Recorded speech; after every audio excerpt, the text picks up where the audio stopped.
चलिए स्टार्ट करते हैं। आज क्या पढ़ रहे हैं? अल्टरनेटिंग करंट का लेक्चर नंबर 3। लास्ट क्लास में हम लोग ने पेयर्स ऑफ सर्किट पढ़ लिया था, जिसमें मैंने आप लोगों को पावर तक बता दिया था, और हम लोग ने purely resistive, purely inductive, purely capacitive circuit पढ़ी, और उसके बाद हम लोग ने कॉम्बिनेशन ऑफ सर्किट पढ़ा, जिसमें हम लोग ने एलआर, फिर आरसी, है ना, ये सारे सर्किट्स पढ़ लिए।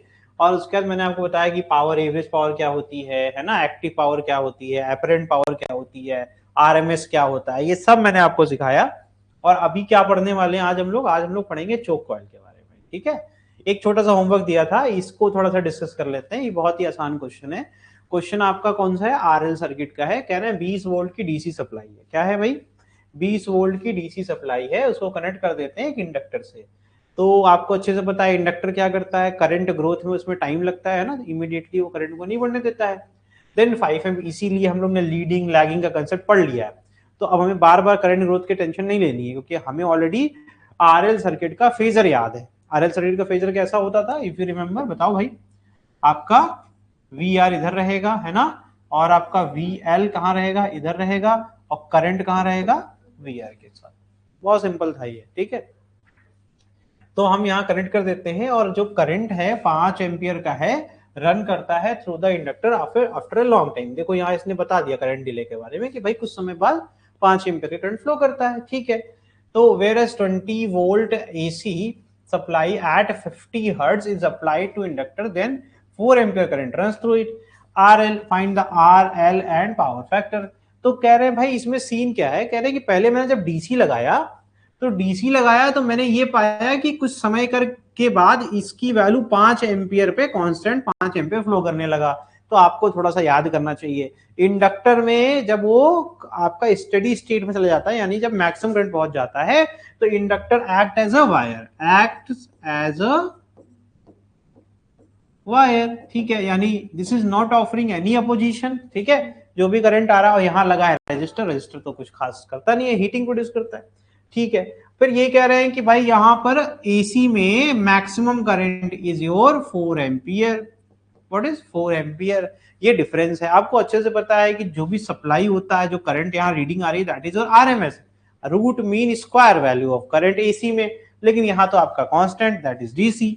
तो हम पहले क्या करेंगे, हमें निकालना है रेजिस्टेंस। तो हमारे पास डीसी का इतना अच्छा ऑप्शन है, हम इसका यूज करेंगे रेजिस्टेंस निकालने के लिए, बिकॉज मैंने अभी बताया कि इंडक्टेंस क्या हो जाता है, इंडक्टेंस बिकम्स जीरो, है ना, opposition offered by zero, self inductance खत्म हो जाता है। यानी इस सर्किट को अगर मैं चाहूं तो मैं बना सकता हूं। कैसे बना सकता हूं? Very simple circuit with single resistor R and current in it will be 5 ampere with a DC supply of 20 volt. तो यानी कि आपको ये ना सर्किट पहचानने आना चाहिए। ठीक है, तो यानी कि इस सर्किट से क्या फायदा होगा सर? बिना एसी के पछड़े में पड़े हम रेजिस्टेंस की वैल्यू निकाल लेंगे। तो यहां से भैया 20 वोल्ट हो गया, 5 एम्पियर हो गया, आर निकालना है, ओम्स लॉ लगा दिया, R is equal to V upon, तो ये कितना आ जाएगा? 4। अब हमारे पास क्या बेनिफिट हो गया? अब हमें एसी में जाने से पहले हमें रेजिस्टेंस के बारे में ऑलरेडी पता है, यानी रेजिस्टेंस की वैल्यू कितनी है वो हमने निकाल लिया। प्रोसेस समझ में आ रहा है कैसे करना है सिंपल तरीके से?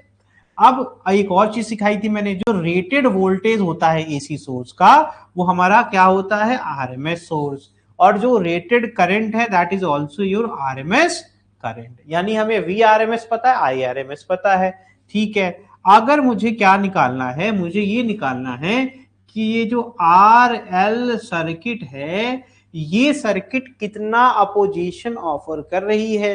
जैसे ही कहते हैं कि एक रेजिस्टिव सर्किट में रेजिस्टेंस क्या करता है? करंट को फ्लो होने के अगेंस्ट एक अपोजिशन ऑफर करता है, इसीलिए वहां इसको प्योरली रेजिस्टिव सर्किट में कोई दिक्कत नहीं है। लेकिन जब भी हम क्या दो डिफरेंट टाइप के इलेक्ट्रिकल कंपोनेंट को सीरीज में कनेक्ट करते हैं, तो रिजल्टेंट अपोजिशन को हम इंपीडेंस कहते हैं। ये सब पढ़ा चुका हूं। तो आरएल के केस में जेड का फॉर्मूला क्या था? Under root R square plus XL का स्क्वायर। लेकिन प्रॉब्लम ये है कि आर तो पता है, लेकिन एक्सएल हमको नहीं पता है। अब ध्यान देने वाली बात क्या है, एक्सएल का फॉर्मूला याद होना चाहिए। एक्सएल इज इक्वल टू होता था ओमेगा एल, यानी एल निकालना है तो हम एक्सएल अपॉन ओमेगा से निकाल सकते हैं। हमसे क्वेश्चन में एल पूछा भी गया है। अच्छा, ये तो मैंने आपको सिर्फ फॉर्मूले सिखाए, लेकिन प्रॉब्लम ये है कि पहले ये तो पता चले एक्सएल कैसे निकलेगा। तो मेरे पास एक दूसरा ऑप्शन था, मेरे पास ऑप्शन था ओम्स लॉ लगाने का। ओम्स लॉ के हिसाब से voltage upon current is your total opposition of और दैट विल बिकम जेड, क्योंकि अब यहाँ पर रेजिस्टेंस तो होगा नहीं, जेड हो जाएगा, तो जेड मैंने निकाल लिया 5 ओम। अब जेड निकालने से फायदा क्या हुआ कि हम क्या कर सकते हैं, स्क्वायरिंग बोथ साइड करके हम एक्सेल का फॉर्मूला बना लेंगे, XL square is equal to हो जाएगा Z square minus R square. Z कितना है 5, 5 का स्क्वायर 25 माइनस 4 का स्क्वायर 16, दैट विल बिकम 9, और एक्सेल आ गया 3 ओम। क्या आ गया भैया, एक्सेल आ गया √9, और √9 क्या होता है 3। तो आपने एक्सेल निकाल लिया। अब एक्सेल निकाल लिया तो जो मैंने फॉर्मूला पढ़ाया था that will become your useful formula. ये क्या हो जाएगा आपका एक्सेल अपॉन ओमेगा। अब एक्सेल तो 3 है, लेकिन ओमेगा कैसे निकाला, बहुत ही आसान है, इसमें कोई दिक्कत की बात नहीं है। आपके पास ऑलरेडी एक फॉर्मूला है that is your omega is equal to 2 pi by T, या फिर 2 पाई इंटू फ्रीक्वेंसी। क्वेश्चन में दिया गया है frequency of the source is 50, तो 2 इंटू 50 क्या होता है 100, तो ये हो जाएगा 100 बाई, क्या समझ में आ रहा है, यानी आपने इजिली एल भी निकाल लिया। तो हमने कहां तक क्वेश्चन सॉल्व कर लिया, हमने आर निकाल लिया, हमने एल निकाल लिया। अब क्या निकालेंगे, हमें पावर फैक्टर भी तो चाहिए। तो हमारे पास बहुत अच्छा फॉर्मूला पढ़ के आए थे, cos theta is equal to क्या था, आर अपॉन जेड। तो आर आपका कितना है भाई, आर आपने 4 निकाला, जेड कितना है भाई 5 निकाला, और आपको अच्छे से पता है 5 8 जा 40 होता है, लेकिन यहाँ तो 4 है, तो एक डेसिमल लगाएंगे तो 0.8 से मल्टीप्लाई करोगे यू विल गेट 4। तो cos थीटा कितना आ गया 0.8। समझ में आया सिंपल क्वेश्चन क्या है। तो क्या ये हमारी आइडियल सर्किट है, नहीं, आइडियल सर्किट में पावर फैक्टर कितना होना चाहिए 1, ठीक है। क्या ये स्टेबल है, हाँ क्लोज टू स्टेबल है, अगर ये 0.9 से ऊपर होता ज्यादा बेटर माना जाता, ठीक है। तो ये आपको समझ में आ गया क्वेश्चन कैसे करना था, वेरी सिंपल क्वेश्चन। चले भाई आगे बढ़े। तो अब हम लोग को पढ़ना है नेक्स्ट चोक कॉइल, ठीक है। तो पहले ये समझ लो चोक कॉइल होता क्या है, क्या काम है इसका।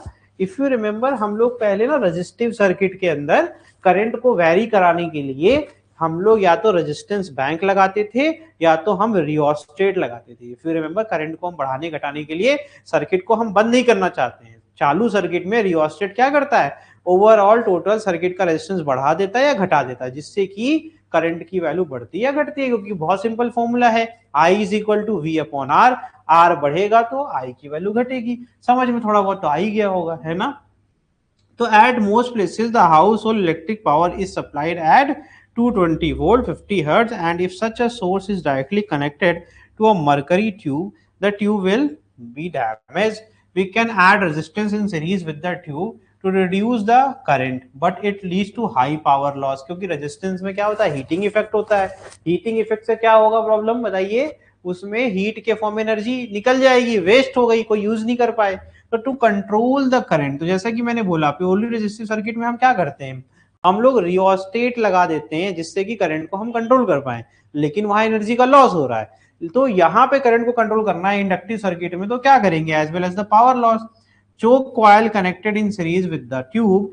Choke coil is simply a coil having a large inductance but a small resistance. तो हमने क्या लिया, हम मानते हैं ना कॉपर बहुत अच्छा होता है, लो रेजिस्टेंस होता है, तो हमने सिंपल क्या किया, उसको एक इंसुलेटर मतलब लकड़ी या प्लास्टिक के रॉड पे लपेट दिया, लंबी हो गई इसकी रॉड है ना, कॉयल बन गई। कॉयल से क्या होगा, इंडक्टेंस आ जाएगा, तो उसका इंडक्टेंस तो बढ़ गया लेकिन वायर का रेजिस्टेंस बहुत कम रहा।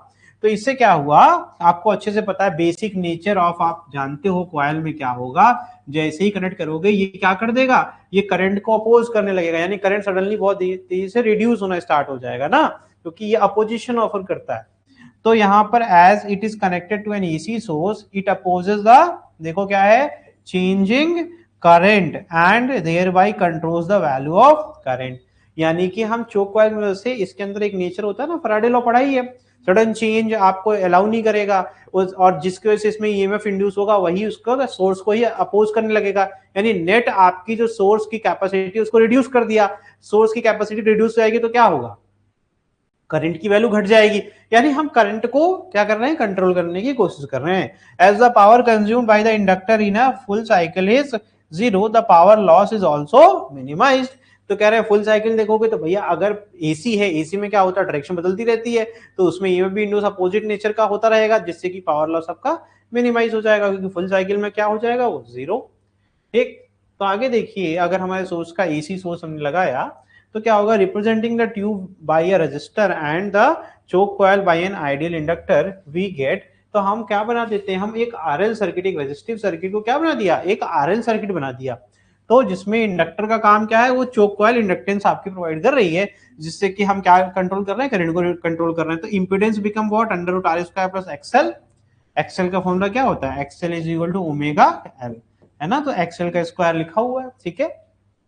तो peak current will be what, जो आपका पीक वोल्टेज होगा, peak voltage supplied V naught है डिवाइडेड बाई जेड। जेड क्या है, under root R square plus omega L का। तो आरएमएस करंट क्या हो जाएगा बताइए, यहाँ पर V R M S upon Z. समझ में आ रहा है ना, very basic formula. This is written as V R M S upon Z, यहां लिखा गया है peak voltage upon Z. Simple, ठीक है। पीक करंट भी निकाल लिया, आरएमएस भी निकाल लिया। RMS voltage across the resistor is equal to R into ohm's law लगाया बेटा, बहुत सिंपल है। ओम्स लॉ क्या कहते हैं, V is equal to I R, right. अब हम कह देंगे V आर एम एस, तो क्या हो जाएगा I R M S into resistance, है ना। समझ में आ रहा है कि नहीं, रजिस्टर के क्रॉस का वोल्टेज निकालना है तो रेजिस्टेंस मल्टीप्लाई कर दिया। तो क्या हो जाएगा भाई, इसमें आपको अच्छे से पता, आई आर एम एस का फॉर्मूला ये बनाया था आपने, that is V R M S upon Z, right. तो R into V R M S upon Z. By using choke coil, the voltage across the resistor is reduced by a factor of R upon Z। समझ में आ रहा है। तो हमने क्या कर दिया, इससे रिड्यूस कर दिया। नोटिस नहीं कर रहे हो क्या, R upon Z तो cos थीटा होता है, पावर फैक्टर, है ना। So the advantage of using choke coil to reduce the voltage is that an inductor does not consume power। सबसे इंपॉर्टेंट बात है कि हम पावर को बचा लिए, पावर कोई कंज्यूम हमारी हो ही नहीं रही है। तो यही सबसे इंपॉर्टेंट फीचर है, इसीलिए हम रजिस्टर रियोस्टेट नहीं लगाते हैं, बिकॉज में हीटिंग होकर हमें नुकसान ही होना है, ठीक है। थोड़ा सा समझने में दिक्कत हो सकती है, बट ये इतना सा याद रखना, ये पिछले चैप्टर का, इसमें बहुत प्रेशर लेने की जरूरत नहीं है। कि जो ये पावर कंज्यूम वाली बात है, ऐसे समझो कि पहली साइकिल में, पॉजिटिव साइकिल में आपका सोर्स रहा होगा, तो क्या होगा, उसके जस्ट अपोजिट नेचर का ईएमएफ इंड्यूस हो जाएगा। अब साइकिल चेंज हो जाएगी, फिर से जो ईएमएफ इंड्यूस होगा वो भी अपोजिट हो जाएगा। तो अगर तुम फुल साइकिल पे ऐड करोगे तो नेट ईएमएफ इज जीरो ना। समझ में आ रहा है कि नहीं आ रहा है। तो इस तरीके से आपकी कोई पावर आपकी यूज हुई नहीं, ठीक है। और अगर अभी भी समझ नहीं आया तो इतना परेशान होने की जरूरत नहीं है, बस आपको याद रखना चाहिए चोक कॉइल इसलिए इस्तेमाल करते हैं क्योंकि वो पावर कंज्यूम नहीं करता, पहला पॉइंट इंपॉर्टेंट है, ठीक है। और फुल साइकिल पर उसका कोई भी कंजम्पशन नहीं दिखता, जीरो हो जाता है। दो बात, और इसमें इसके आने से क्या होता है, एक प्योरली रेजिस्टिव सर्किट बन जाती है आरएल सर्किट। आरएल सर्किट का आपको सारा फॉर्मूला पता है, वही सारे फॉर्मूले इस्तेमाल हो रहे हैं, ठीक है। इतना याद रखना, इतना कोई टेंशन लेने की बात नहीं है। अब ये most important LCR series circuit पढ़ रहे हैं हम लोग, ठीक है। ये सबसे इंपॉर्टेंट है। इसमें आपको ध्यान रखना है, आपके पास इंडक्टर आपको पता है, आपको कैपेसिटर पता है, आपको रेजिस्टर पता है। अब तीनों को एक साथ जोड़ना है, ठीक है। तीनों को एक साथ सीरीज में लगा करके हम क्या करेंगे, एसी सप्लाई करेंगे। वीएम क्या रिप्रेजेंट करता है, पीक, और आईएम क्या रिप्रेजेंट करता है, पीक, ठीक है। ये क्या बना हुआ है, लेट मी रीड्रॉ इट, है ना, दोबारा बना देता हूं। तो सबसे पहले स्टार्ट कहां से करते हैं, हमेशा स्टार्ट करते हैं एक्स एक्सिस से, ठीक है ना। एंड हमारा जो वोल्टेज है उसको याद यूज करेंगे, तो ये हो गया मेरा Vm, ठीक है। This is my omega, this is my omega t, getting. तो Vm साइन ओमेगा टी कहां आएगा भाई, यही तो आएगा, है ना। This will be your Vm sine, ये पॉइंट क्या, ये लाइन क्या हो गई, Vm sine, is it okay, दिख रहा है ना, सिंपल है, ठीक है। अब नेक्स्ट क्या है, करंट। तो करंट का क्या है, ओमेगा टी प्लस फाइव, समझ में आ रहा है, this is omega T plus का फाइव, ठीक है। तो करंट की अगर हम बात अभी नहीं करते, सिर्फ वोल्टेज की बात करते हैं, ठीक है। तो नाउ टेल मी दिस, कि ये तुम्हारा Vm हो गया, ठीक है। नाउ टेल मी, जो रजिस्टर है इसमें कितने लगे हुए हैं, LCR। तो आपको पता है कि यहाँ रजिस्टर के क्रॉस जो आपका वोल्टेज है वो इमीडिएटली आएगा कि नहीं आएगा, आएगा ना। तो it will be always supporting the current, current के साथ रहेगा। तो जहां पर भी करंट अगर मैंने दिखाया, दिस इज करंट का मैंने बना रखा है, करंट के साथ VR आ जाएगा कि नहीं आ जाएगा। Now tell me, there is a VL, this is VL, the voltage across inductor, the voltage across capacitor and the voltage across VR, ठीक है। अब सुनो ध्यान से, यहां से गड़बड़ी बहुत होती है। अगर तुमसे सिर्फ मैं कह दूं कि ओनली कैपेसिटर बनाना है, if this is my I, this is my I, ठीक है। तो यू नो दैट कि आई जहां होगा सर वहीं पर VR होगा। क्या ये मैंने सही बनाया, is it okay.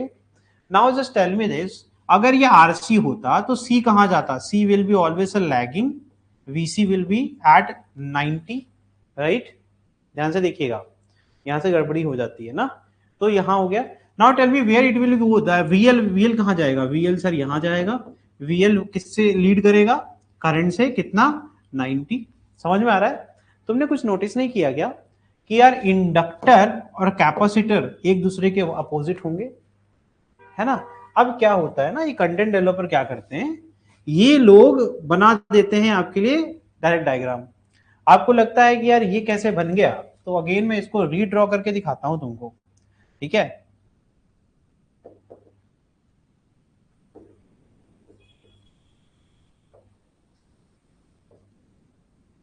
Now just tell me this, है ना, ध्यान से देखना। अगर मैंने एक करंट की एक्सिस ले ली, करंट की एक्सिस ले ली, ठीक है, करंट का एंगल कितना ले लिया, ओमेगा टी प्लस फाइव। मुझे पता है करंट जहां होगा वहीं वी आर होगा, करंट और आपका रेजिस्टेंस में वोल्टेज और उसमें कोई फेज डिफरेंस नहीं होता, ठीक है भैया, यहां आ गया V R. Now tell me, अगर करंट यहां है तो कैपेसिटर में करंट से कितने पीछे होगा वोल्टेज, 90 होगा कि नहीं होगा। समझ में आया कैसे ये बना, सेम बनेगा, ठीक है, ध्यान से देखिएगा। अब करंट से वोल्टेज कितना आगे होगा भाई, होगा कि नहीं होगा, क्या ये सिंपलेस्ट तरीका नहीं है। Now tell me the angle between VL and VC is 180, दिख रहा है कि नहीं, समझ में आ रहा है। तो ऐसे कॉम्प्लिकेटेड केसेस में क्या करना चाहिए, हमेशा मैंने हर बार बनाया तो मैंने हर बार सिखाया कि ऑलवेज ड्रॉ करंट फर्स्ट।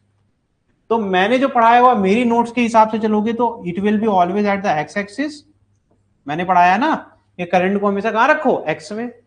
क्या इसमें और इसमें कोई अंतर है क्या, नहीं, बिकॉज हमारा मेन फंडा ये होता है वीएल और वीसी के बीच कितना एंगल आ रहा है, 180 आ रहा है कि नहीं आ रहा है।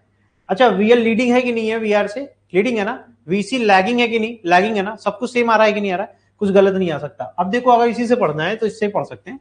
तो नाउ टेल मी दिस, ये दोनों एक दूसरे को कट कर रहे हैं कि नहीं कर रहे हैं, दोनों का जो पोटेंशियल होगा, अगर ये पॉजिटिव पोटेंशियल है तो निगेटिव पोटेंशियल होगा कि नहीं होगा, और अगर ये पॉजिटिव है तो ये निगेटिव होगा कि नहीं होगा। अच्छा ये बताइए, आपको मैंने नहीं सिखाया है क्या कि अगर एक दूसरे के टग ऑफ वॉर हो रहा है, दो अलग अलग, एक सिंपल समझो बेटा, ये एक ऐसी बैटरी है, देखो ये कैसी बैटरी, मैंने पढ़ाया नहीं तुम्हें सर्किट में, मैंने नहीं पढ़ाया है कि आपको ये प्लस माइनस, अगर ये वीएल है तो वीसी कैसे रहा होगा, उसके जस्ट यही तो। और मैंने ऐसे केसेस सॉल्व करना क्या सिखाया था, मैंने कहा था जो जीतेगा उसकी चलेगी।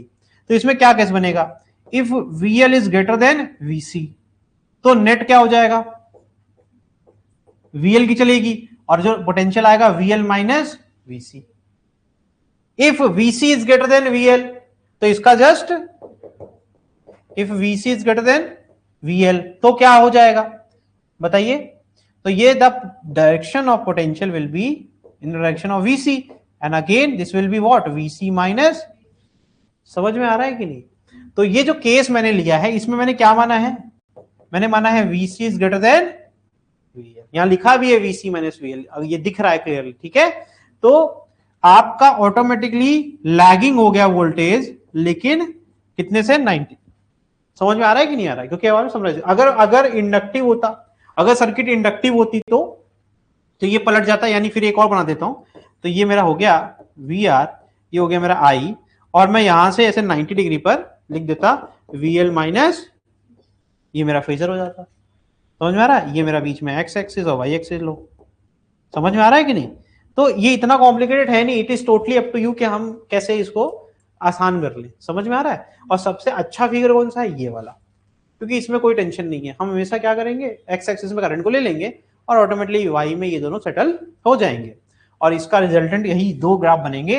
तो जैसे ये मैंने बनाया है, इसको यहाँ बनाओगे और आप ऐसे बना लोगे, ये लिख दोगे VL माइनस VC, है ना, और यहाँ लिख दोगे VL is greater then VC, और करंट यहाँ दिखा दोगे और इसी को आगे बढ़ा करके लिखा दोगे VR। समझ गए। और इसी का एक और बन सकता है, दैट इज करंट ऐसे ही रहेगा, वोल्टेज ऐसे ही रहेगा, और आपका ये नीचे की तरफ आ जाएगा, that will become VC minus VL। इस C और L एक ही जैसे लगते हैं, तो ये मैं इसलिए बोलता भी रहता हूं, ठीक है। एंड यहाँ क्या लिखोगे, VC is greater then, is it okay. तो ये तुम्हारा फेजर हो गया, एक ही स्लाइड पे सब पढ़ा दिया मैंने, ठीक है। तो ये है तुम्हारा LCR सर्किट, ठीक है। देखो ये VC माइनस VL चल रहा है, अगेन ओमेगा टी वाला एंगल ये हो गया जो मैंने पहले बनाया था, VM करके बनाया था ना, तो Vm sin ओमेगा टी कहाँ आ जाएगा, this is your Vm sin, समझ में आ रहा है, और उसके बाद फाई एंगल एक्स्ट्रा ले लेंगे तो करंट मिल जाएगा। तो अगर हमें यही बनाना हो, अगर मुझे यही पूरा पूरा बनाना पड़े, मैं फेजर पे ज्यादा ध्यान दे रहा हूँ, phasor is very very important, ठीक है। तो मैं आपको फिर से एक बार और दिखा देता हूँ, जो मैंने स्टार्ट किया था लेकिन मैंने कंप्लीट नहीं किया, बिकॉज आई थॉट कि वो उससे अच्छा आपको समझ में आ जाएगा। This will be your X axis, always draw like this, है ना। अगर आपको एकदम बुकिश पढ़ना है, एकदम किताब की तरह पढ़ना है, तो ये तुम्हारी हो गई Y axis, this is your X axis and so on, ठीक है। Now what you will do, you will again take the same Vm, ठीक है, with your angle omega t. This will be your Vm sin omega t, ठीक है ना। ये क्या हो गया, इस जगह नहीं है, this will be your Vm sin, समझ गए, ओमेगा टी। अच्छा जी, ठीक है, फिर ये क्या कंप्लीट हो गया, नहीं, अब यहां से क्या प्रॉब्लम आएगी, यहां से हमें सर एक और लेना पड़ेगा। ओमेगा टी एंगल पर हमें करंट नहीं था, करंट के फॉर्मूले में ओमेगा टी प्लस फाई था, देखो वहां I is equal to sine omega T plus I, तो यानी एक्स्ट्रा एंगल कितना बनाना पड़ेगा, we have to draw phi, है ना। तो फाई के लिए ये ले लिया मैंने, ठीक है, एंड इसी पर आ जाएगा मेरा वी आर, ये आ गया मेरा आई। आई हमेशा छोटा होना चाहिए, ठीक है, करंट से छोटा रहेगा आई, ठीक है, आई ज्यादा नहीं हो सकता, ठीक है। तो वी आर को आगे कर सकते हैं, लेकिन करंट को we have to draw it like this, and the angle between these two line will be what, phi. समझ में आया।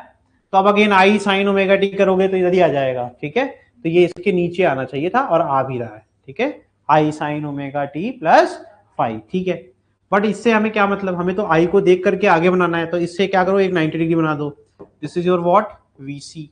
इससे 90 बना दोगे तो क्या बन जाएगा, वीएल बन जाएगा, ठीक है। ये देखो, ये हो गया तेरा, इतना हो गया वीएल, समझ में आ रहा है। अब ये अच्छा नहीं बना, लेकिन मैंने सेम चीज बना दी जो मैंने आपको बताई थी। इस तरीके से आप अपना फिगर खुद से भी बना सकते हैं। एंड इसमें क्या कर दिया, यही वीएल माइनस वीसी को VC is greater than VL वाला केस लेकर के इसने बना दिया, ठीक है। तो कैलकुलेटिंग द मैक्सिमम वैल्यूज अगर हमें निकालनी है तो सिंपल बात है, वीएल क्या हो जाएगा, आई एक्सएल, ये हो जाएगा आई आर, ये हो जाएगा, क्योंकि करंट आपको सीरीज में पता है, सीरीज में जाने का रास्ता एक ही होता है, तो करंट रिमेन सेम, ठीक। तो आई इंटू आर होता है वी का फॉर्मूला, आर की जगह कौन ले लेगा, इंडक्टिव रिएक्टेंस और कैपेसिटिव रिएक्टेंस, इसको कहते हैं इंडक्टिव रिएक्टेंस, सब लिखवाया तो है, इंडक्टिव रिएक्टेंस, है ना, रेजिस्टेंस को रिप्रेजेंट करता है, ये कैपेसिटिव रिएक्टेंस, ठीक है। चलें, ये हो गया, तो टोटल वोल्टेज ड्रॉप क्या हो जाएगा, तीनों का सम सीरीज में है, ठीक। आगे अब Vm square is equal to VRM और VCM और VLM, ठीक है, ध्यान समझिएगा, ये क्या है, व्हाट इज पीक की बात हो रही है, हम पीक की मैक्सिमम की बात कर रहे हैं, तो मैक्सिमम वोल्टेज क्या होता है, Vm, अरे V का फॉर्मूला था ना, V is equal to Vm sine omega T, तो what is maximum, maximum of this will be ये ना, समझ में आ रहा है। इसी प्रकार से रेजिस्टेंस से होकर के जो गुजर रहा है मैक्सिमम करंट, प्लस ये क्या जाएगा, बिकॉज इनमें लड़ाई चल रही है, कैपेसिटिव ज्यादा है, तो VC माइनस VL का होल स्क्वायर, ठीक है, ये हो गया तुम्हारा। तो अब यहां से आगे बढ़ोगे तो अगेन इसको फर्दर वैल्यू पुट करोगे आई, तो आई कॉमन लेके आप निकाल सकते हो, आई स्क्वायर बाहर आ जाएगा, तो व्हाट इज आई एम, तो इसको क्रॉस मल्टीप्लाई कर दो इधर, तो नोटिस करना हम लोग वहीं पहुंचेंगे जहां शुरू किए थे, याद रखना, V M is equal to क्या था, आई एम इंटू जेड, और जेड और I M is equal to क्या होगा बताओ, Vm अपॉन जेड। कहोगे ये स्पेशल फॉर्मूला पढ़ा रहे हो, नहीं भैया, ये पढ़ाया था मैंने, यहां दिखाऊं, मैंने तुमको यहां ही पढ़ा दिया था, V naught is peak, V naught किसने लिया, Vm ने ले लिया, समझ में आया। तो अगर तुम ऑलरेडी पढ़ चुके हो तो तुम्हें इसकी जरूरत नहीं है इसकी, ठीक है, ये तो होना ही था, ठीक है। तो इसमें क्या किया हम लोग ने क्रॉस मल्टीप्लाई किया, ये स्क्वायर, जब स्क्वायर हटाओगे तो रूट लग जाएगा बेटा, है ना, तो ये आई स्क्वायर एम बाहर आ जाएगा और ये रूट में रह जाएगा, तो क्रॉस मल्टीप्लाई करोगे क्या आ जाएगा ये, यानी कि ये तो हम लोग को पहले से नॉलेज थी Vm अपॉन जेड वाली, ठीक है। तो इस तरीके से हम मैक्सिमम निकाल सकते हैं, मैंने छोटा सा डेरिवेशन भी करवा दिया। क्या मैंने ये बनाया था, क्या मैंने ये बनाया था, समझ में आ रहा है, वो नहीं बनाया था, ये बनाया था, क्या मैंने ये बनाया था, ठीक है। अच्छा, अब ये क्या है, ये इम्पिडेंस का फेजर है, this is your impedance phasor. अब इसमें क्या होता है, हम सबका पोजीशन ले लेंगे, तो ये बताओ एक्सएल के साथ जाएगा भाई, एक्सएल तो वीएल के साथ ही जाएगा ना, कैसे पता मुझे, देखो v इज इक्वल टू क्या होता है आई एक्सएल बेटा, ठीक है, v is directly proportional to what, समझ में आ रहा है, तो ये तुम्हारा एक्सएल है, तो ये दोनों साथ में चलेंगे, ठीक, इसी प्रकार से एक्सी कहाँ जाएगा सी के साइड और आर के साथ आर चलेगा, समझ में आ रहा है, तो इसका फेजर आइडेंटिकल होता है, जहां जहां वी लिखा है वहां वहां आप उसका इंपोर्टेंस लिख दीजिए, ठीक है, तो ये हो गया। अगर मुझे जेड का फॉर्मूला बनाना होगा तो क्या आ जाएगा formula, this will be R square plus XL minus XC का whole square, XL minus XC का, ध्यान देना इससे फर्क ही नहीं पड़ता एक्सएल बड़ा कि एक्सी बड़ा, ये तो हमेशा पॉजिटिव रहेगा, तो ये है तेरा formula for the LCR circuit, ठीक है, समझ गए, तो this is your formula for LCR circuit. अब मुझे इसको टाइम इस पे नहीं देने वाला हूं, already I have told you कि ये फेजर में क्या कौन जीता, एक्सएल अगर ग्रेटर देन है एक्सी के तो this is single line XL minus XC और ये हो जाएगा तुम्हारा आर, इनके बीच में रहेगा 90 डिग्री, ठीक है, तो जेड कहाँ जाएगा, सिंपल सी बात है वेक्टर सम करना पड़ेगा ना, this will be your Z, ये बना हुआ है, ठीक है। अगर आपका एक्सी बड़ा, अभी रिजल्टेंट का जो भी एंगल अगर ये फाई है तो मुझे सिखाया वाई अपॉन एक्स है ना, this is your XL minus XC upon R, तो एक्सएल माइनस एक्सी ये फॉर्मूला बनाने की जरूरत है क्या, मैं तुमने नहीं सिखाया था, वेक्टर नहीं पढ़ाया, tan of i is equal to y upon x, y मैंने क्या बोला था, मैंने कहा अगर तुम्हें y एक्सिस नहीं समझ में आती है कोई बात नहीं, डिनोमिनेटर में क्या होता है बेस, तो बेस कौन सा हुआ रेजिस्टेंस, तो यहाँ क्या लिख दोगे तुम r, तो बचा क्या एक्सएल माइनस एक्सी तो बचा, है ना, समझ में आ रहा है कि नहीं, इस तरीके से करना। अगर हमारा VL इज लेस देन या XL is less than XC तो मेरा जो फाइनल बनेगा वो क्या बनेगा, ये बनेगा मेरा R और नीचे आ जाएगा तेरा XC माइनस XL, है ना, XC माइनस XL, यानी फिर से सेम है, रिजल्टेंट क्या होगा इनका डायगोनल, है ना, this will be my resultant, फिर से एंगल कहां से बनेगा यहां से, tan ऑफ फाई क्या होगा भाई, बेस डिनोमिनेटर में, ऊपर क्या जाएगा XC माइनस, तो अगर आपका बेसिक मैथ अच्छा है तो आपको टाइम नहीं लगेगा, you can easily do this right, और एक्सी को कौन रिप्लेस करेगा वीसी, है ना, यानी आप ये किसी से भी कर सकते हो। और एक और अच्छी बात ये है कि जो तुम्हारा इंपेडेंस का फेजर अगर तुम्हें आता है और तुम उससे एंगल निकाल सकते हो फाई, तो तुमको रिजल्टेंट का फाई पता है, जो तुम्हारा रिजल्टेंट वोल्टेज आएगा ना, जो रिजल्टेंट ये वाले फेजर में अगर सब कुछ रिप्लेस कर दूं मैं किससे, वोल्टेज से, ये वी आर हो जाए, ये वी हो जाए, ये भी वी एल हो जाए, ठीक है, तो this will be what resultant voltage right, तो इसका एंगल भी वही होगा जो जेड का एंगल होगा, समझ में आ रहा है, तो ये और मैंने कल भी ये बताई थी कि जब हम लोग कॉस थीटा सॉल्व कर रहे थे तब भी मैंने बोला था कि जेड से जल्दी निकलता है एंगल, और फॉर्मूला बनाया था कॉस थीटा का, फॉर्मूला क्या बनाया था, कॉस थीटा का फॉर्मूला ही बना था मेरे भाई आर अपॉन, ठीक है, जाके देखना उसको, ये सब चीजें जो बताता रहता हूँ इसी को लोग ट्रिक बता के बेचते हैं, ये कोई ट्रिक नहीं है, ये कंसेप्ट है, ठीक है, जितना क्लीन कंसेप्ट रहेगा उतने जल्दी तुम उसको कैच कर लोगे, ठीक है, तो समझ में अभी तक आया, एलसीआर में कोई दिक्कत हुई नहीं ना, ठीक है, अभी इसको समराइज कर देते हैं, लेट मी सी कितना बचा हुआ है, ठीक है कोई बात नहीं, चलो देखो भाई, तो केस वन आपको बता दिया मैंने, एक्सी अगर ज्यादा होगा यानी capacitive reactance leads, capacitive voltage will lead, है ना, तो यहां पर देखो ध्यान से XC is greater than XL, तो फाई क्या हो जाएगा, जीरो नहीं होगा, ठीक है, तो यहाँ circuit is predominantly capacitive, current Leeds source voltage, समझ में आ रहा है, कैपेसिटिव में क्या होता है वोल्टेज लैग करता है, ठीक, अगर एक्सएल जीत गया तो एक्सएल जीत जाएगा तो इंडक्टर की जीत हो गई, तो इंडक्टिव सर्किट हो जाएगी, इंडक्टिव सर्किट में क्या होता है वोल्टेज लीड करता है और करंट लैग करता है, ठीक, केस थ्री अगर दोनों बराबर हो गए, ठीक है, तो ये बड़ा ही इंपॉर्टेंट है, तो आई और वी दोनों साथ साथ चलेंगे बिकॉज रेजिस्टिव सर्किट हो जाएगी। अब एक्सएल ने एक्सी को काट दिया यानी कैपेसिटेंस का इफेक्ट इंडक्टर ने काट दिया, तो सर्किट में बचा क्या, तीन थे भाई, एल सी आर, एल और सी कट गए तो आर बचा, रेजिस्टिव सर्किट में क्या होता है कोई लैग होता है क्या, साथ में चलते हैं ना, तो ये हो जाएगा नो फेज डिफरेंस, ठीक है बेटा, पाई इज इक्वल टू क्या हो जाएगा जीरो, ठीक, चलो ये करो, ये बढ़िया क्वेश्चन है, a series LCR circuit is connected to an AC source as shown in figure, calculate the following, एक ही क्वेश्चन में सब हो जाएगा क्लियर, कितना आता है तुम्हें इतनी क्वांटिटी निकालनी है के तक, तुम्हें पीक वोल्टेज निकालना है, आरएमएस वोल्टेज निकालना है, इंपेडेंस निकालना है, पीक करंट निकालना है, पी आरएमएस करंट निकालना है, पावर फैक्टर कॉस थीटा निकालना है, पावर निकालना है, और करंट इंस्टेंटेनियस करंट निकालना है आईटी, और instantaneous voltage across inductor VL निकालना है टी के रिस्पेक्ट में, फिर वीसी निकालना है, मतलब जब ये चालू हो गया तो यहां पर इंस्टेंटेनियस वोल्टेज कैपेसिटर में कितना था, ठीक है, और फिर निकालना है VRT। समझ में आ गया? This is very nice question, ये करिए फिर बताइए मुझे।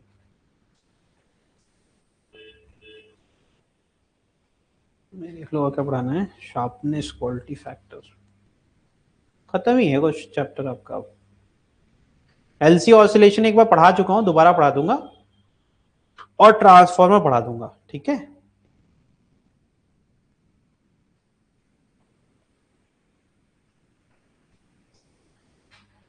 मैंने तुम्हें हिस्टेरिसिस कर पढ़ाया था क्या?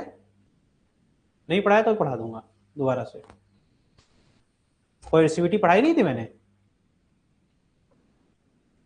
चलो ठीक है, कोई बात नहीं, दोबारा पढ़ लेना। चैप्टर खत्म है, एससी और एलसी ऑसिलेशन पढ़ाते ही चैप्टर खत्म हो जाएगा, फिर ट्रांसफॉर्मर पढ़ा देंगे।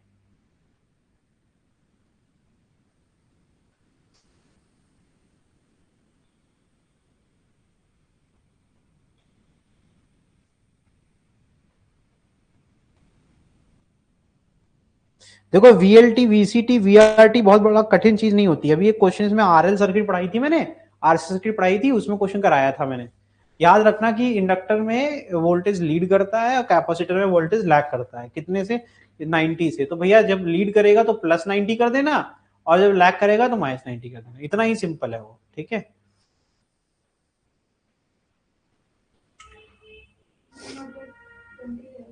हाँ हाँ ठीक है, V0 तो 20 हो। ये क्या, इसमें क्या टाइम वेस्ट करना है, ये मैं कर दे रहा हूँ, इसे वर्बली कर दे रहा हूँ। V0 क्या हो जाएगा 20। कैसे पता सर? ये इक्वेशन देखा मैंने, इसमें मैक्सिमम उठाना होता है। VRMS क्या होता है सर? 20 divide by √2। मैक्सिमम को डिवाइड कर दीजिए √2 से, √2 मल्टीप्लाई √2 डिवाइड करोगे तो ये कितना आ जाएगा? 10√2। ये हो जाएगा 10√2। ठीक है, लो भाई ये भी खत्म हो गया। Z क्या हो जाएगा बताओ भाई? Z तो निकालना पड़ेगा आपको। अंडर रूट क्या है? R² plus XL minus XC का होल स्क्वायर। यही तो फॉर्मूला सिखाया मैंने अभी। सॉल्व कर डालिए। R कितना है भाई? 3 है, ठीक है। 3 का स्क्वायर 9 होता है, प्लस 3 का स्क्वायर को 9 लिख दिया सीधे, 3 का स्क्वायर। एक्सएल कितना दिया गया है? 12। ये 3 आ गया, 3 का स्क्वायर क्या होता है? 9 होता है ना। ये भी आ जाएगा 3 का स्क्वायर। देखो ना, तुम सोचोगे -3 होगा, कोई इतने फर्क नहीं पड़ता यार, तुम लोग कर लो -3 का स्क्वायर। ठीक है, -3 का स्क्वायर भी 9 हो जाएगा, है ना। जल्दी करो।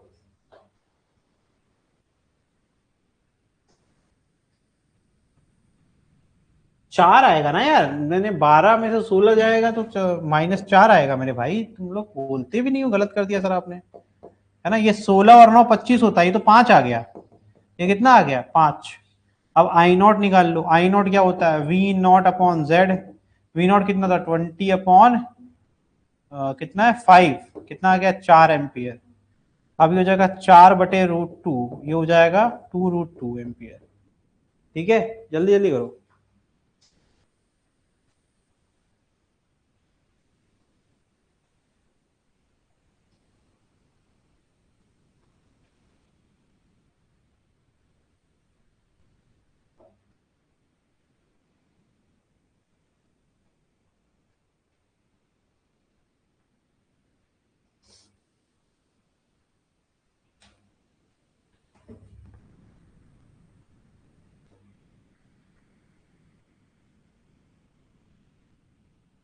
पावर का फॉर्मूला क्या होता है? VRMS IRMS कॉस ऑफ, ये तो कॉस थीटा है, cos theta is equal to क्या होता है भाई? R upon Z। तो R कितना है? 3। ये हो जाएगा 3/5 इज इक्वल टू पॉइंट का 6। पावर का फॉर्मूला क्या होता है? पावर का फॉर्मूला क्या होता है? VRMS IRMS cos of theta, है ना। तो ये हो जाएगा 10√2 इंटू 2√2, है ना। 2√2 इंटू 0.6 हो जाएगा 40 गुणे 0.6, ये हो जाएगा 24। कितना आ गया? 24 वॉट। IT क्या हो जाएगा बताओ? V0 अपॉन Z, है ना, और फिर साइन ओमेगा टी। सही लिखा होगा मैंने तो, सही तो लिखा है।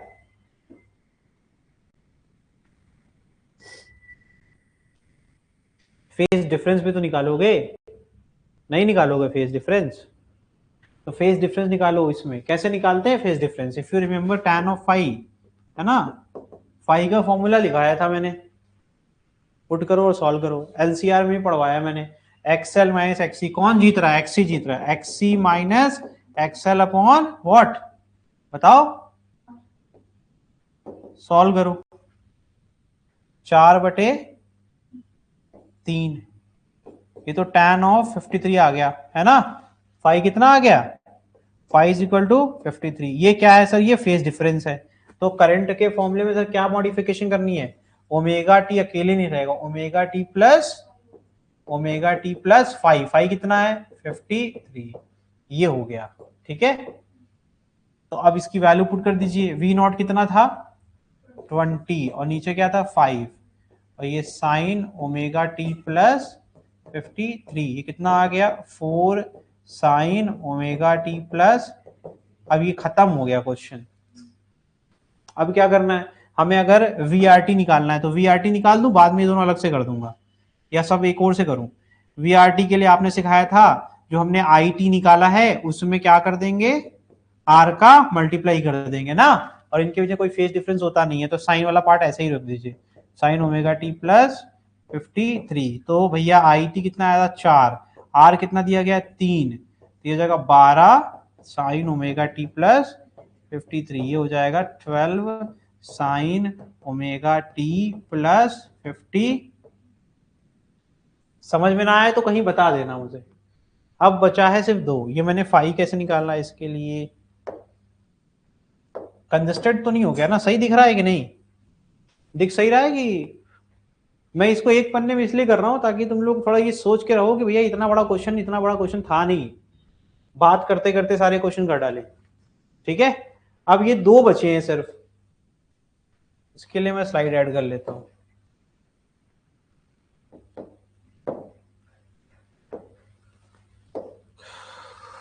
चलो भाई देखो, कहोगे स्लाइड ही ऐड करनी थी तो पहले कर लेते, है ना। वीएलटी कैसे निकलेगा? बहुत आसान है। आईटी तुमने निकाल लिया, मल्टीप्लाई कर दो किससे? एक्सेल, है ना, और फेज डिफरेंस ऐड कर लेना, ठीक। तो तुम्हारा कितना आया था? ये साइन ओमेगा टी प्लस 5। अब यहां बताओ, वोल्टेज लीड करता है लैग करता है? लीड करता है। कितने से लीड करता है? 90 से, ठीक है। तो यहां से तुम्हारा वैल्यू आ गया, पुट कर लो सारी वैल्यू, पीक वैल्यू यहां पुट करो, या आई नॉट ना। तो कितना जाएगा भाई? कितना आया था? आई नॉट कितना था? 4, है ना। 4 इंटू एक्सएल कितना है? 12 है। Sign omega T plus 53 plus 90, ठीक है। कितना आ गया? 48 आ रहा है। फाइनल आंसर इज 48 साइन, इधर क्या जाएगा? ओमेगा टी प्लस कितना आ गया? ये 143 डिग्री। ये तुमने निकालिए वीएलटी। इतना सिंपल होता है बेटा, ठीक है। अब अगर वीसीटी किसी ने पूछ दिया तो कोई दिक्कत नहीं है, आई नॉट इंटू एक्सी, है ना, फिर साइन, यहां ध्यान रखना, ओमेगा टी प्लस 5, इसके बाद लीड करता है लैग करता है? लैग करता है, ठीक है। ये भी जाएगा 4 इंटू कितना है? ये 16 है क्या? हाँ 16 ही तो है। ये जाएगा साइन ओमेगा टी प्लस 1, यहाँ तो माइनस होगा, माइनस कितना बचेगा भाई? 43 है? गलत बोला मैंने? कितना बचेगा भाई? 90 में से 50 जाएगा, कितना बचेगा? 40, 37 बचेगा, 37। ये आ जाएगा 64 साइन ओमेगा टी माइनस।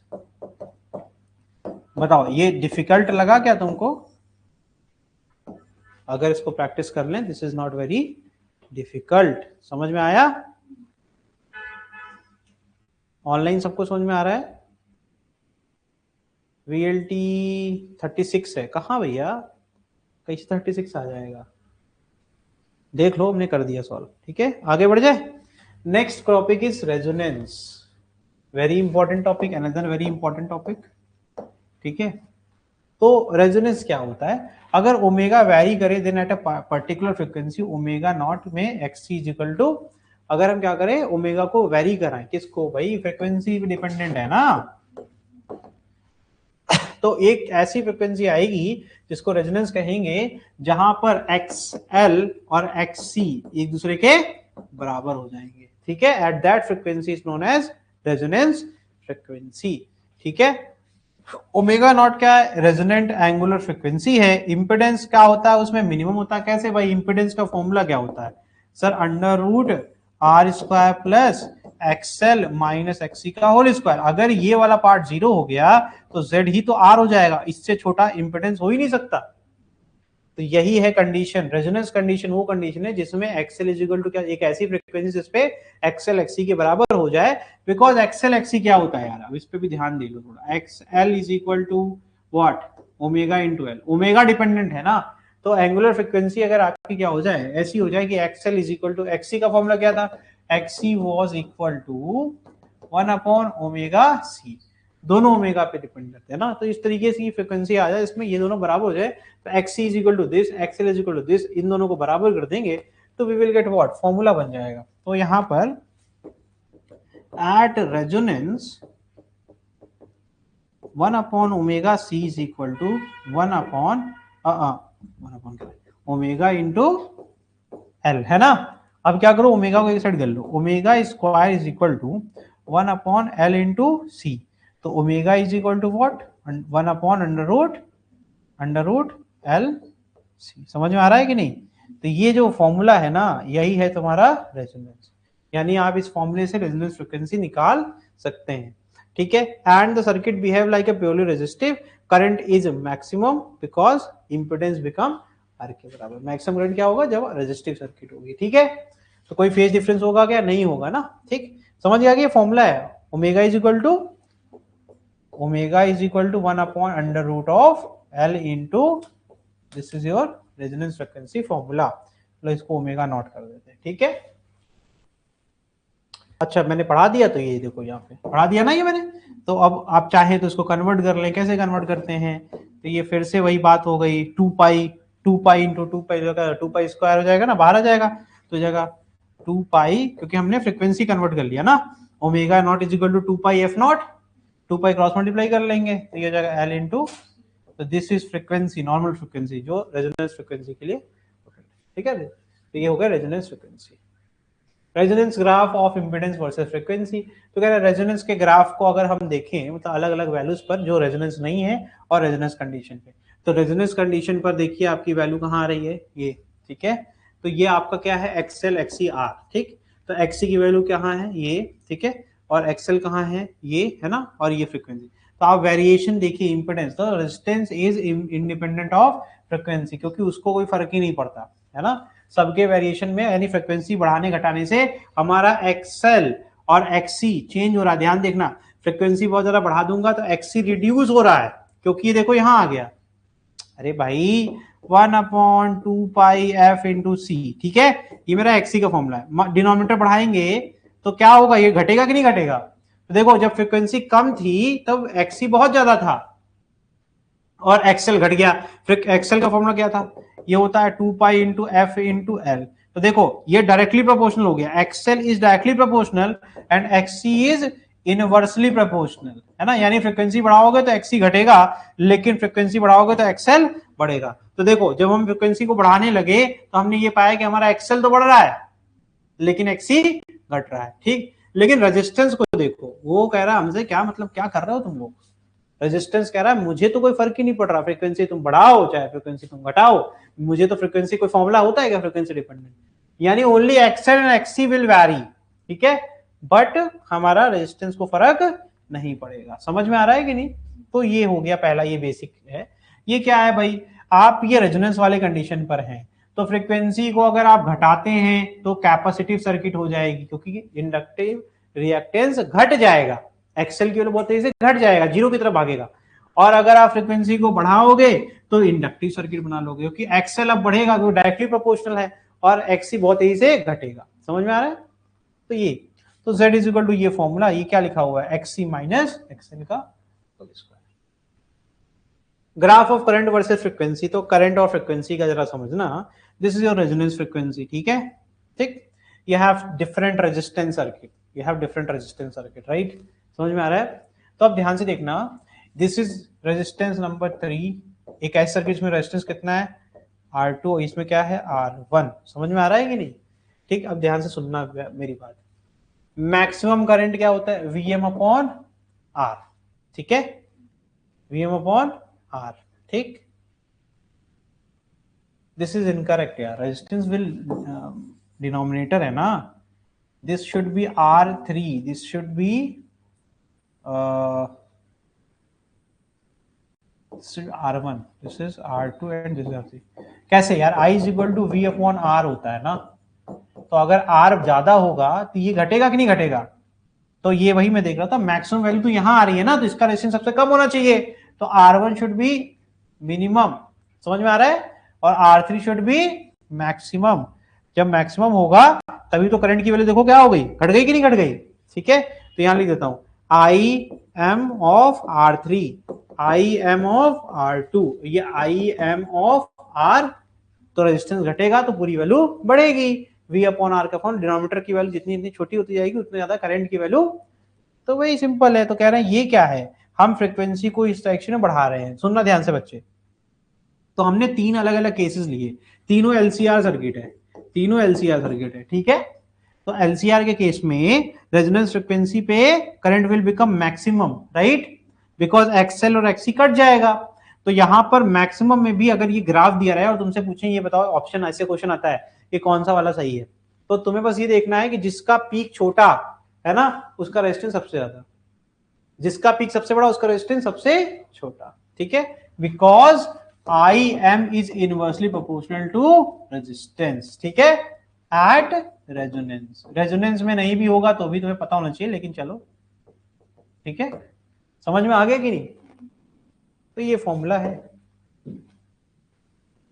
चलो ये क्वेश्चन कर लो, what is the value of inductance L for which the current is maximum. Current maximum का तो समझ गया ना, ये कौन सी फ्रीक्वेंसी है, at F naught, frequency is F naught, ठीक है। एलसीआर में मैक्सिमम करंट का कंडीशन क्या होता है, रेजोनेंस कंडीशन, ठीक है। तो कह रहे हैं ओमेगा इतना दिया है और कैपेसिटेंस इतना दिया गया है, मुझे आप बताइए कि एल की वैल्यू क्या होगी। समझ में आ रहा है, ये है फ्रीक्वेंसी जो दी गई होगी उसको क्या है वो समझो तुम।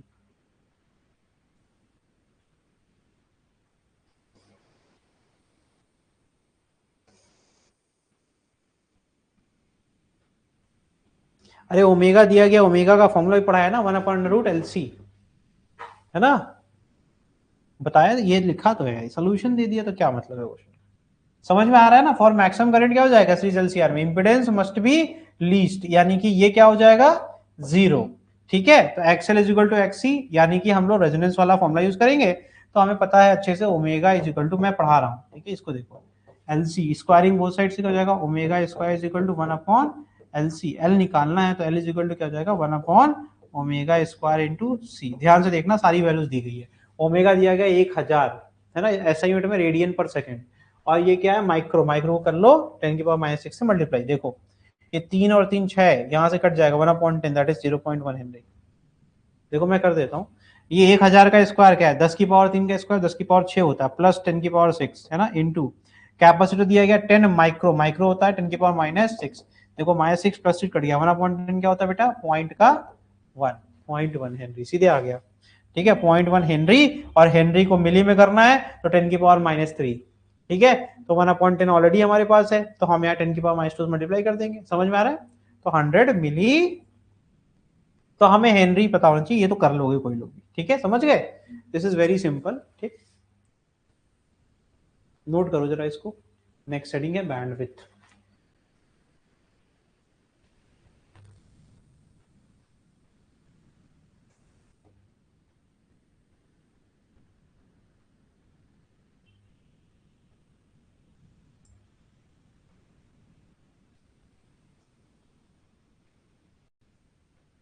इसको नोट कर, बनाओ जरा ग्राफ,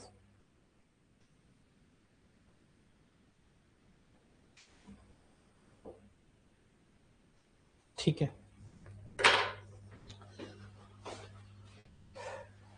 बैंडविड्थ कुछ नहीं है, यहां देखिए नोटिस करिए कि आपकी जो फ्रीक्वेंसी की रेंज है, जहां पर आपका देखिए करंट क्या है, आई मैक्स, यानी आई मैक्स अपॉन √2 यानी आरएमएस करंट। जब पहाड़ चढ़ते हो तो हाइट बढ़ती है ना, और जब उतरते हो तब भी तो हाइट एक, जितनी हाइट तुम बढ़ते हुए ऊपर गए होगे वो सारी हाइट से वापस आओगे कि नहीं आओगे।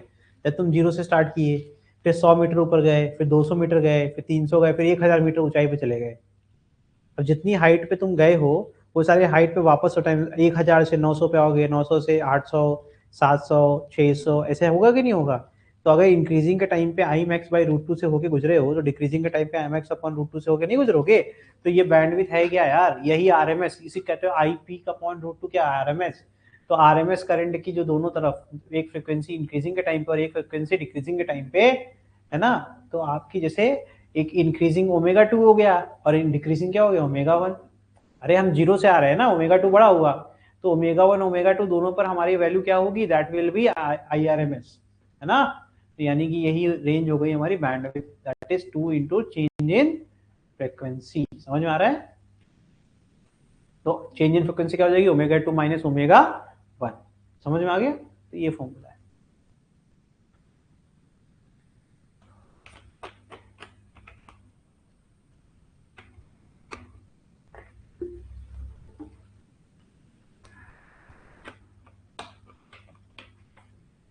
हो जाए तो बताओ।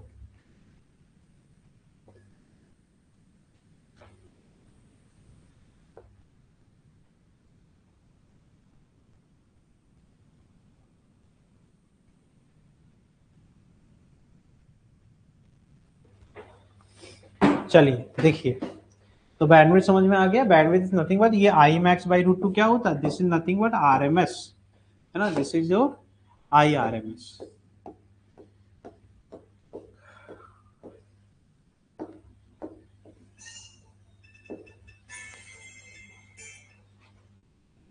हेलो,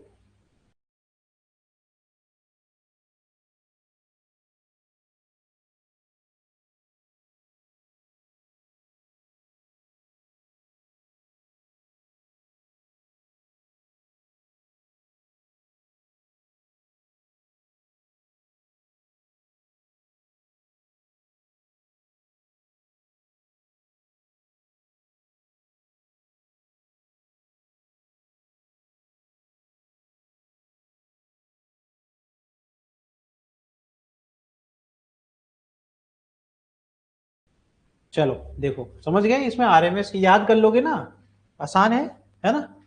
जो आपका आरएमएस है ना, this is your I RMS, ठीक, या I max upon root two याद कर लो। तो ये क्या हो जाएगी, वो फ्रीक्वेंसी जहां पर हम आरएमएस पहुंचे थे, और फिर इंक्रीज करते जाएंगे जब करंट डिक्रीज होने लगेगा, यानी मैक्सिमम करंट कहां होगा, रेजोनेंस, ठीक है। मैक्सिमम को वापस डिक्रीज करेगा, डिक्रीज करके फिर से same value I max by root two. तो ये दोनों के बीच की जो फ्रीक्वेंसी होती है that will be what, formula क्या हो जाएगा, bandwidth is equal to, bandwidth is equal to 2 into omega 2 minus, समझ में आ गया। आगे देखिए, तो ओमेगा ओमेगा टू क्या है, आज हाफ पावर पॉइंट, ये कहा जहां पर हम, क्योंकि ऑब्वियसली मैक्स का रूट टू है ना, तो ये हाफ पावर पॉइंट हो गया। पावर का फॉर्मूला क्या होता है, I square, I max square into R upon two. तो अगर हम वैल्यू पुट कर दें, अगर पावर की बात करें, इस पॉइंट पावर निकालोगे तो आई मैक्स का कौन ले लेगा, I max upon root two. तो इसका स्क्वायर करोगे तो क्या हो जाएगा, I max square upon two, ठीक है, इंटू आर अपॉन टू। तो ये हो जाएगा पावर मैक्स का हाफ, क्या हो जाएगा, पावर मैक्स का हाफ, ठीक है। नहीं समझ में आ रहा है तो मैं ये देखो लिखा है are I square max upon two, ठीक है, ध्यान से देखना। ये क्या आ जाएगा तुम्हारा बताओ, I square max into R upon two into two, है ना। तो इस वाले हिस्से को पावर कहेंगे, मैक्सिमम पावर।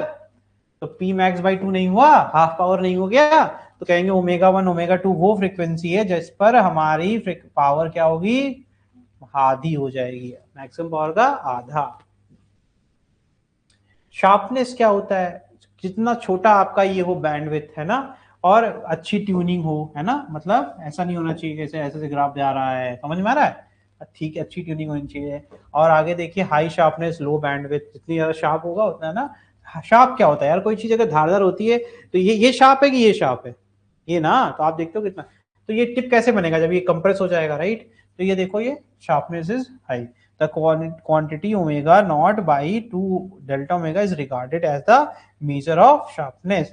इसकी इस वैल्यू से भी हम इसको शार्पनेस को कैलकुलेट कर सकते हैं।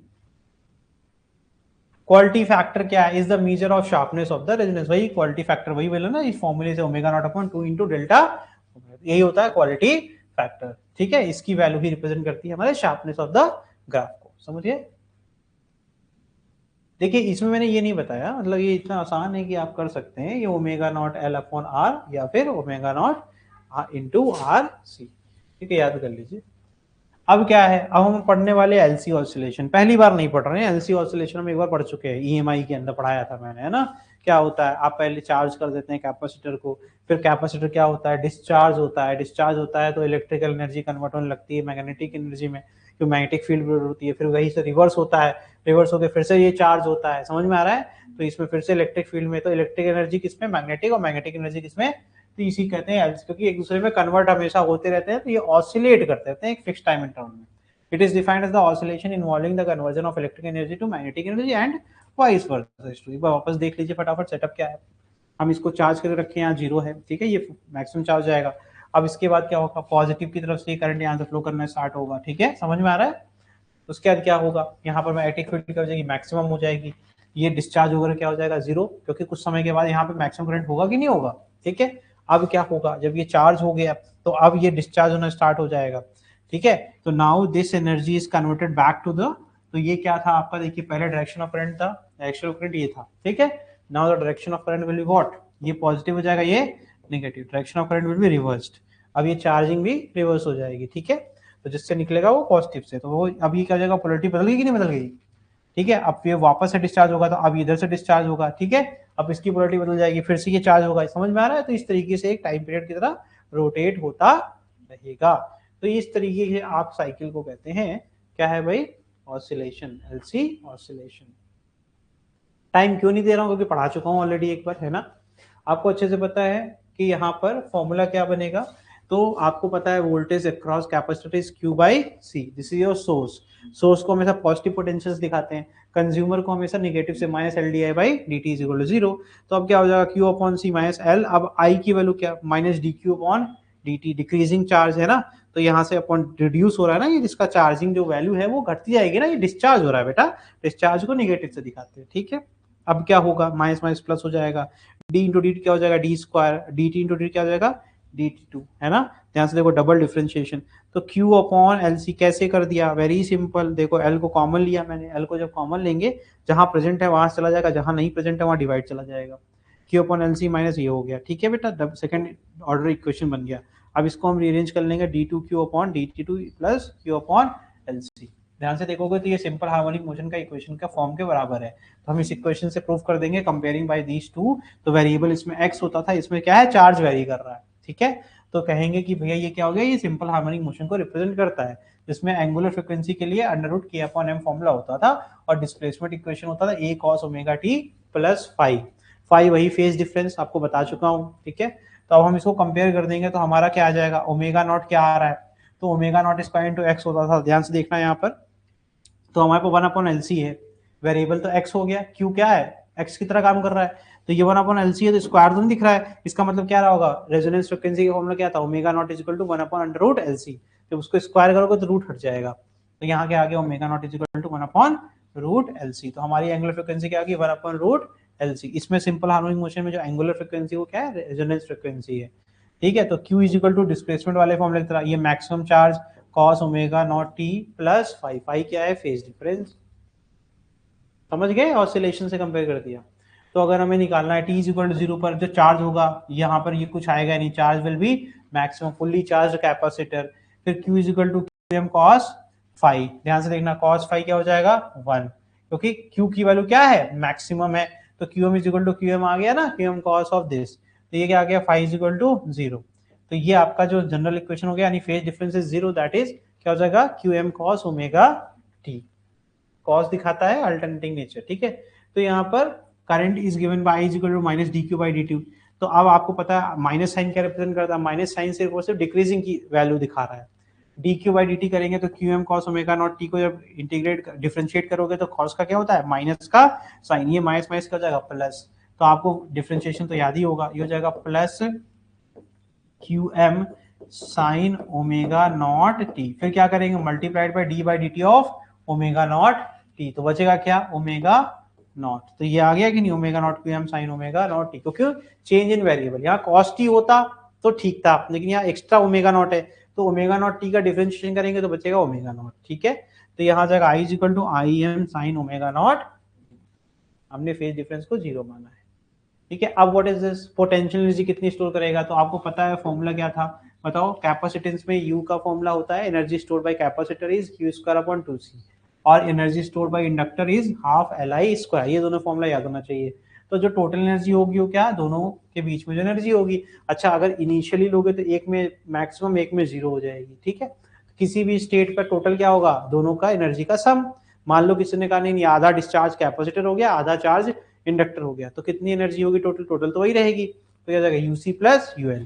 तो इस तरीके से करेंगे, तो दोनों का फॉर्मूला पुट कर दीजिए, तो यू टोटल क्या आ गया, क्यू आपको पता है ना मैक्सिमम क्या था, Q is equal to Q M cos omega naught T, इसका square upon 2c plus half 1 upon omega naught C square C, क्या हो जाएगा I M sine omega T, है ना, ओमेगा नॉट टी का होल स्क्वायर। नहीं समझ में आ रहा है, मैं बता देता हूँ, आई की वैल्यू हमने मैक्सिमम निकाली थी, आई M sine omega naught T, ठीक है भैया, तो उसका स्क्वायर यहाँ आ गया। ठीक, अब हमने ये क्या किया, व्हाट इज दिस, हम एल को ना omega naught is equal to 1 upon L C था, स्क्वायरिंग बोथ साइड करेंगे तो हो जाएगा omega naught square is equal to 1 upon L C, L is equal to 1 upon omega naught square into C. तो L की value हमने ये उठा करके यहाँ पुट करी है। ठीक है, सब कुछ वैल्यू पुटिंग के ऊपर है। अब हमने ऐसा क्यों किया, ताकि सी दोनों तरफ आ जाए और हम आसानी से कॉमन ले लें। तो 2c दिख रहा है तुमको, यहाँ भी कॉमन ले लो। ठीक है, जब 2c तुम बाहर ले लोगे तो बचेगा Q M cos omega naught T का whole square plus I M sine omega naught T का होल स्क्वायर। ठीक है, that is nothing but your Q M का होल स्क्वायर अपॉन, तो किसी इंस्टेंट पर ये वैल्यू होगी, है ना, और जब हम किसी नॉर्मल केस में पढ़ेंगे तो हमारे पास क्या जाएगा, Q M square upon 2c, ये इसका फॉर्मूला है, याद रखिएगा। ठीक है, समझ में आया, तो ये तुम्हारा पूरा फॉर्मूला है। इसको जब आप सिंप्लीफाई करेंगे तो इसी को डिफरेंशियल इक्वेशन फॉर चेंज करेंगे, तो ये किसका है, ये है आपका एसएचएम का इक्वेशन। ठीक है, एंगुलर फ्रीक्वेंसी ये निकाल लिया, ये समरी है। ठीक है, और मैक्सिमम चार्ज की बात करेंगे किसी इंस्टेंट पे या किसी इंस्टेंट पर बात करेंगे तो Q M cos omega naught T, current का हो जाएगा I M sine omega naught T, total energy क्या हो जाएगा क्यू एम स्क्वायर अपॉन, याद रखना है ये। ठीक है, सोल्यूशन यार सबका दे दिया है इसने, ये समरी एक ही स्लाइड याद कर लेना, बस इतना काफी होगा तुम लोग के लिए।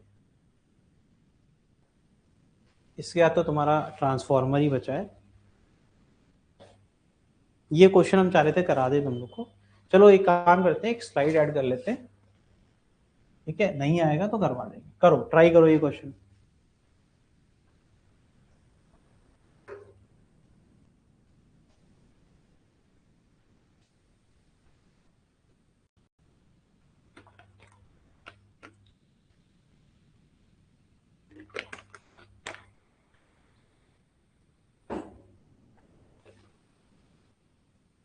क्वेश्चन में क्या है, एक कंडेंसर है यानी capacitance with C capacity charge to potential V1 तक उसको चार्ज कर दिए। The plate of the condensation are then connected to an ideal, यानी सी चार्ज है यानी एलसी ऑसिलेशन दिख गया। ठीक है, फिर उसको इंडक्टर से लगा दिया L। The current in the circuit when the potential difference across the condenser reduces to V2 is, कह रहे हैं जब ये V1 से घट के यानी डिस्चार्ज हो गया और अब पोटेंशियल कितना बचा V2, तो कह रहे हैं बताओ उस समय पोटेंशियल डिफरेंस V2 कितना था, जो रिड्यूस होकर के V2 बना वो कितनी वैल्यू का होगा। उनसे V1 मैक्सिमम है V2 घटने के बाद।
चलिए मैं कर देता हूँ,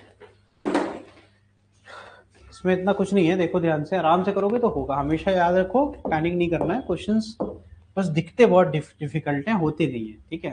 थोड़ा एकदम बेसिक्स पे आते हैं, ठीक है। हमारे पास कैपेसिटेंस जो दिया गया इनिशियली, हम सी दिया गया है, सी मान लेते हैं, ठीक है। उस समय वोल्टेज क्या था, V1, ठीक है। इंडक्टेंस L दिया गया है, ठीक है। L पे तो VL तो होगा नहीं, क्योंकि वो इनिशियली जीरो रहेगा।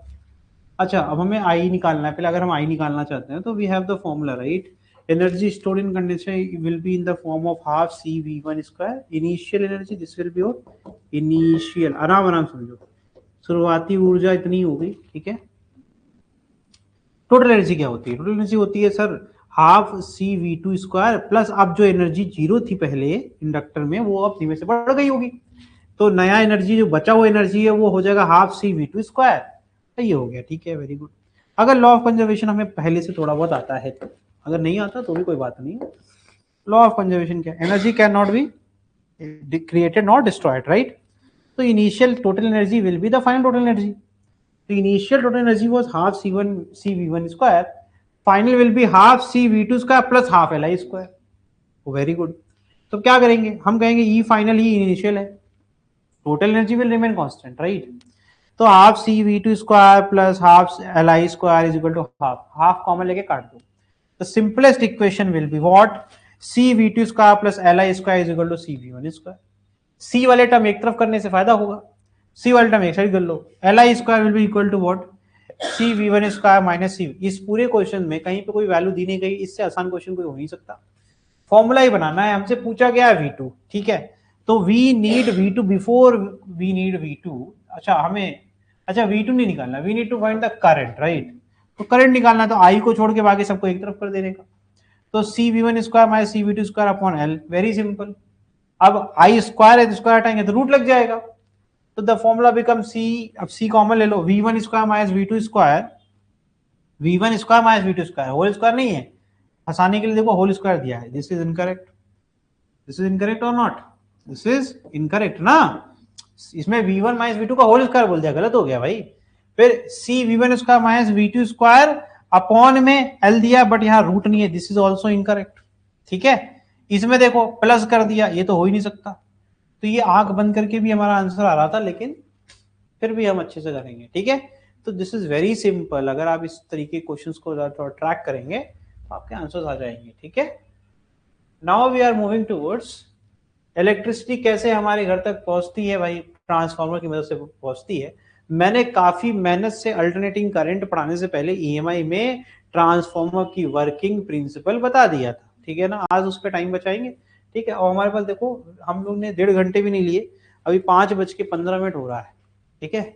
और 15 मिनट तक हम लोग, पूरा चैप्टर हमारा खत्म हो चुका है। अब हम सिर्फ और सिर्फ 15 मिनट तक ट्रांसफार्मर पर पढ़ेंगे, इफिशिएंसी देखेंगे, लॉस देखेंगे, ये सब के बारे में चर्चा करेंगे। यानी चैप्टर आपका फिनिश हो चुका है, देख लीजिए।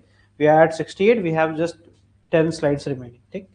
चलें भाई, तो अब देखिए ट्रांसफार्मर करता क्या है सर, ये कोई एनर्जी क्रिएट करता नहीं, क्या इसमें पावर कांस्टेंट होता है, yes, power input is equal to power output, मतलब पावर रिमेन्स कांस्टेंट।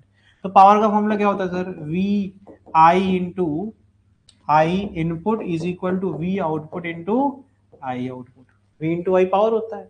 यानी क्लियर कट दिख रहा है कि v into I remains constant, but v and i are not same, different हो सकता है ना। मान लो 8 वॉट है तो it is 2 into 4, this can be 4 into 2। The input voltage not equal to output voltage and input current is not equal to output current, but the product remains constant, ठीक है। तो ये कांस्टेंट पावर वाला है। तो इसमें क्या है भैया, ये हम स्टेप अप या डाउन करते हैं वोल्टेज को, एसी वोल्टेज को अप या डाउन करने के लिए इस्तेमाल करते हैं। और हम कौन सा प्रिंसिपल यूज करते हैं, म्यूचुअल इंडक्टेंस। ये रहा इसका कोर, हम इस कोर को पतले पतले साइड्स में क्यों कट करते हैं, एडी करंट लॉस को, लूप छोटा छोटा रहे, है ना। याद है आपको बताया था मैंने, एडी करंट लॉस को कम करने के लिए, एडी करंट हमारा हीट के फॉर्म में प्रोड्यूस करेगा, that will be a loss, है ना। तो वो ना हो इसलिए हम इसको पतले पतले स्लाइड्स में कट करते हैं। इसमें ज्यादा ना हम लोग डेरिवेशन पे फोकस करेंगे, पिछले चैप्टर में मैंने थ्योरी सारी पढ़ा दी थी, बोलता रहूंगा, लेकिन आज हम लोग ज्यादा फोकस ये करेंगे। NP represent number of turn in primary side, एक होता है प्राइमरी, एक होता है सेकेंडरी। प्राइमरी में हम सोर्स लगाते हैं और सेकेंडरी में हम आउटपुट लेते हैं, समझ में आ रहा है। ये एनपी रिप्रेजेंट करता है प्राइमरी में कितनी बार हमने लपेटा, नंबर ऑफ टर्न्स, ठीक है। और एनएस क्या है, सेकेंडरी में कितनी बार लपेटा। ठीक है, आप ध्यान से देखिएगा, प्राइमरी वाइंडिंग हो गया। अब ये क्या है, जो करंट सोर्स से आ रहा है दैट इज प्राइमरी करंट। अब यहाँ जो ईएमएफ की वजह से करंट जनरेट हुआ दैट इज सेकेंडरी करंट, ठीक है। यहाँ जनरेट होगा, यहाँ पे पहले से करंट हम सप्लाई कर रहे हैं, ठीक है। इस करंट से क्या होगा, इसकी मैग्नेटिक फील्ड सेटअप हो जाएगी। वो मैग्नेटिक फील्ड क्या होगी, एसी नेचर की होगी, अल्टरनेटिंग नेचर की होगी। तो क्या हो जाएगा भैया, यहाँ पर फ्लक्स भी चेंज होता रहेगा, जिससे कि ईएमएफ यहाँ इंड्यूस हो जाएगा, और म्यूचुअल इंडक्टेंस से हम यहाँ पर क्या ले लेंगे, आउटपुट, यानी सेकेंडरी ईएमएफ इंड्यूस करवा लेंगे। फ्लक्स का फॉर्मूला है phi p is equal to np into single coil में जितना फ्लक्स phi है, तो total np number of turns अगर np है तो np into phi कर देंगे, टोटल हमें प्राइमरी का फ्लक्स मिल जाएगा, ठीक है। अब हमको पता है इसी को डिफरेंशिएट करेंगे तो हमें ep मिल जाएगा minus np d phi by dt। अब ES में क्या हो जाएगा, phi s का formula ns into phi, ES is equal to यानी EMF in secondary coil minus of, minus n क्या है, अपोजिशन है ना, तो ये अपोजिट पोलैरिटी का इंड्यूस होता है, ns upon D phi by D T. अब आ गया ES अपॉन, इनका रेशियो क्या हो जाएगा, ES upon EP is equal to NS upon NP। देख लीजिए आप इन दोनों इक्वेशन को, इक्वेशन नंबर 1 हो गया, इक्वेशन नंबर 2 हो गया, डिवाइड कर दीजिए, माइनस माइनस से कट जाएगा, D phi by D T दोनों में सेम रहेगा, कट जाएगा, बचेगा क्या, यानी क्लियर हो गया, ES upon EP is equal to NS upon NP। Very good. तो 100% इफिशिएंसी अगर होगी तो इनपुट पावर आउटपुट पावर के बराबर होना चाहिए, यानी EP into IP is equal to ES into IS होना चाहिए। ये आइडियल कंडीशन है। ये क्या है भाई, आइडियल कंडीशन। ऐसा होता है क्या, जनरली नहीं होता है, हमारे घर के पास वाले में नहीं होता है, लेकिन जो पावर प्लांट लगे होते हैं उनमें इफिशिएंसी बहुत हाई होती है। तो हमारे घर के पास वाले में भी मिनिमम 95% से नीचे कोई नहीं है, ठीक है। बहुत अच्छी हम लोग इसमें अचीवमेंट कर चुके हैं। इसका बड़ा रीजन है कि इसके अंदर कोई मूविंग पार्ट नहीं है। आप देखो ना, कहीं कुछ मूव कर रहा नहीं, तो जब मोशन नहीं होता है तो फ्रिक्शन नहीं होता, फ्रिक्शन नहीं होता तो बहुत बड़ा हिस्सा जो लॉस हो रहा था वो नहीं होता है, ठीक है। तो ये रीजन है। NS अपॉन NP मतलब number of turns of secondary upon NP लिखेंगे, इसको कहते हैं टर्न रेशियो। क्या कहते हैं इसको, टर्न रेशियो कहते हैं। अब ध्यान से देखिएगा, तो यहाँ पर ये देखिए आपका ट्रांसफॉर्मेशन रेशियो क्या है, SS अपॉन प्राइमरी, प्राइमरी और सेकेंडरी के रेशियो की बात कर रहे हैं, ठीक है। तो लॉस कितने प्रकार के होते हैं, सबसे इंपॉर्टेंट क्या है भाई, कितने प्रकार के लॉसेस होते हैं। ट्रांसफार्मर में एक होता है फ्लक्स लीकेज, जो कोर हमने ऐसे बनाया है ना, इस तरीके से, याद है, तो इसमें से हम दिखा रहे हैं कि मैक्सिमम जो मैग्नेटिक फील्ड है उस तरीके से जा रही है, लेकिन अगर इससे बाहर कोई निकल जा रही है तो वो हमारा लॉस है। समझ में आ रहा है। तो एक तो हो गया फ्लक्स लीकेज, जो कि मिनिमम हम करने की कोशिश करते हैं, अच्छा कोर इस्तेमाल करते हैं सॉफ्ट आयरन का। आयरन लॉस, वाइंडिंग लॉस, और फिर एडी करंट लॉस के बारे में पहले बताया, और हिस्टेरिसिस लॉस, ठीक है। तो हिस्टेरिसिस में आपको मैग्नेटाइजेशन और डीमैग्नेटाइजेशन की बात होगी। एडी करंट मैंने आपको पहले बताया है, तो एक बार थोड़ा सा बता देते हैं। तो भैया वाइंडिंग लॉस में वायर है तो रेजिस्टेंस तो होगा ही, है ना, तो वहां कुछ एनर्जी नुकसान हो गई तो वो सिंपल, लेकिन हम सबसे अच्छा क्वालिटी का वायर इस्तेमाल करते हैं जिसकी कंडक्टिविटी बहुत हाई होती है, तो इसको मिनिमाइज किया जा सकता है। एडी करंट आपको बताया था कि जो लूप्स बन जाते हैं, अगर कोई एक ऐसे प्लेट लेते थे, याद आ रहा है, इसको अगर हम वैरिंग मैग्नेटिक फील्ड के अंदर से गुजारेंगे तो यहीं पर एक लूप बन जाएगा, क्लोज सर्किट में ईएमएफ इंड्यूस होता है, राइट, और करंट फ्लो करने लगेगा। तो हम इसका क्या था, हमने कहा था एक पूरी शीट नहीं लेंगे, हम ऐसे करके कट करते थे, है ना, जिससे कि लूप ही ना बने, जिससे लूप बने भी तो छोटा बन रहा है, जिससे स्मॉल करंट इंड्यूस होगा, क्योंकि एडी करंट से क्या होगा, प्लेट हीट प्रोड्यूस करेगी और इससे हमारा एनर्जी लॉस होगा।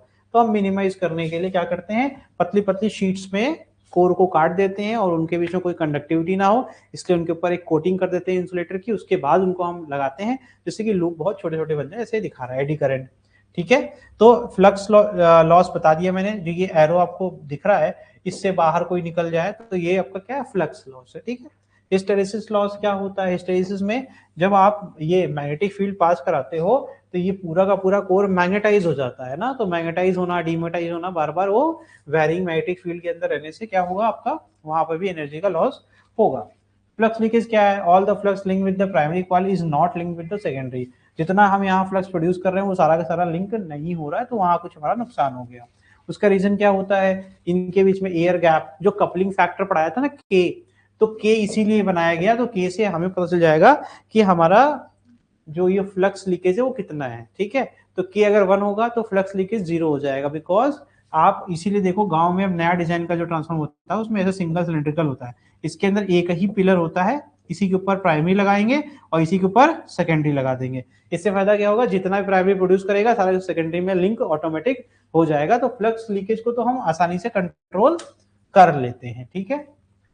तो कपलिंग फैक्टर वहां काम आता है, ठीक है। तो सेकेंडरी वाइंडिंग में देखो उतने फ्लक्स नहीं पहुंचे, तो air gap between the core leads the flux leakage, जिसमें phi P is not equal to phi S, कोशिश होती है कि ये बराबर रहे, ठीक है। वाइंडिंग लॉस क्या होता है, आपको पता है रेजिस्टेंस होता है, तो रेजिस्टेंस को हम मिनिमाइज करेंगे तो हमारा लॉस भी मिनिमाइज हो जाएगा। This is written I square R into D T, I square R into T, Joule's law of heating, ये आई लिखा हुआ है, ठीक है, दिस इज आई स्क्वायर, ठीक है, I square R into D T. तो ये जूल्स लॉ ऑफ हीटिंग से हमने कहा स्मॉल टाइम इंटरवल के लिए जो आपका रेजिस्टेंस डिपेंडेंट होता है, रेजिस्टेंस को घटा दोगे तो ऐसा आप लो जिसकी कंडक्टिविटी बहुत हाई हो, जैसे कॉपर, तो यहाँ resistance is inversely proportional to the area, तो एरिया को बढ़ा दोगे अगर तो आपका रेजिस्टेंस यानी थिकनेस ऑफ द कॉइल, अगर रेजिस्टेंस से हम परेशान हो रहे हैं तो हम मोटा वायर इस्तेमाल कर लेंगे, मोटे वायर में एरिया बढ़ जाएगा, एरिया बढ़ जाएगा तो रेजिस्टेंस कम हो जाएगा, ठीक है। नेक्स्ट होता है eddy current, the power loss in transformer due to current induce in the core because changing magnetic field. बता दिया मैंने, एक अगर आप मेटल के शीट ले लोगे उसको आप मैग्नेटिक फील्ड चेंज होता है जहां पे, वहां पे रख दोगे तो उसी शीट में करंट आपका घूमने लगेगा, यानी वहां पर भी आपका लॉस हो रहा है। Eddy current magnitude can be reduce by designing the core as a, देखो क्या लिखा है, set of thin laminated sheet, मैंने बोला ना पतले पतले उसमें काट दो और सबको कोट कर दो, और आप ऐसा करो कि उसमें लूप बन ना पाए, यानी कि जैसे मैंने आपको एक डिजाइन बताया था, है ना, एक साइड ऐसे कर दो और एक साइड इस तरीके से टी बना दो, है ना, तो इस तरीके से आप इसको यूटिलाइज कर सकते हैं। तो इस तरीके से हम पतले पतले शीट्स के फॉर्म में इसको करके और सबको क्लब करके कोर वापस से बनके तैयार, तो इस तरीके से। तो ये हो गया आपका एडी करंट। हिस्टैरिसीस लॉस क्या होता है, देखो हमने आपको बताया था वहां पे भी, है ना, कि ये जो जितना आपका मिनिमम होगा ये होता है आपका कि जितना हमको एनर्जी खर्च करनी पड़ेगी, इसकी थिकनेस, इसकी जो कोएर्सिटिव वैल्यू होती है जितनी कम होगी उतनी जल्दी वो डीमैग्नेटाइज होने जाएगा, तो हमें ज्यादा एनर्जी खर्च करनी नहीं पड़ेगी उसको वापस से डीमैग्नेटाइज करने में। तो जितनी जल्दी, क्योंकि आपको पता है अल्टरनेटिंग करंट में फ्लक्स की डायरेक्शन खटाखट बदलती रहेगी, है ना, जैसे मान लो ये मैग्नेटाइज हो गया, ठीक है, आपने इस डायरेक्शन में फ्लक्स लिंक कराया, अब एसी में आपको पता है कि आप तुरंत उसके कुछ समय बाद आप क्या करोगे, इसको चेंज करोगे, तो चेंज करोगे तो पहले से ही जो मैग्नेटाइज हो रखा है इसको डीमैग्नेटाइज भी तो करना पड़ेगा, तो हम इसीलिए ऐसा कोई भी मटेरियल इस्तेमाल नहीं करते जो कि मैग्नेटाइज हो जाए और हमें लार्ज अमाउंट ऑफ एनर्जी इस्तेमाल करना पड़े उसको डीमैग्नेटाइज करने के लिए। डीमैग्नेटाइज का मतलब याद है, एक जो नॉन मैग्नेट मटेरियल था जो मैग्नेटिक प्रॉपर्टी रखता था उसको मैग्नेट बनाने के लिए एनर्जी लगाते थे, उसको स्ट्रॉन्ग मैग्नेटिक फील्ड में रखते थे, अब उसको मैग्नेटिक फील्ड जीरो करने के लिए फिर से जो ऊर्जा खर्च करेंगे अपोजिट डायरेक्शन में मैग्नेटिक फील्ड जो लगाएंगे, तो वही तो है डीमैट। तो हमारे पास सॉफ्ट आयरन सबसे अच्छा है ना, उसको देखो कोएर्सिविटी इज वेरी स्मॉल, है ना, रिटेंटिविटी कोएर्सिविटी याद होगा, रिटेंटिविटी कम होनी चाहिए, ठीक है। तो क्या होता है, magnetism remains in the material because of continuous magnetisation and demagnetisation which cause energy losses. तो energy loss is directly proportional to area of hysteresis loop, ये जिसको एरिया कहते हैं, ठीक है। तो आपको ये क्या करना है, आपको ऐसा हिस्टैरिसीस कर्व वाला आइटम लेना है, यानी आपको पता है इसमें एनली को यूज करते थे परमानेंट मैग्नेट में स्टील, और यहाँ पर सॉफ्ट आयरन इलेक्ट्रोमैग्नेट में यूज करते थे, है ना, क्योंकि जब तक हमें मैग्नेटिक फील्ड चाहिए तभी तक वो मैग्नेट की तरह काम करना चाहिए।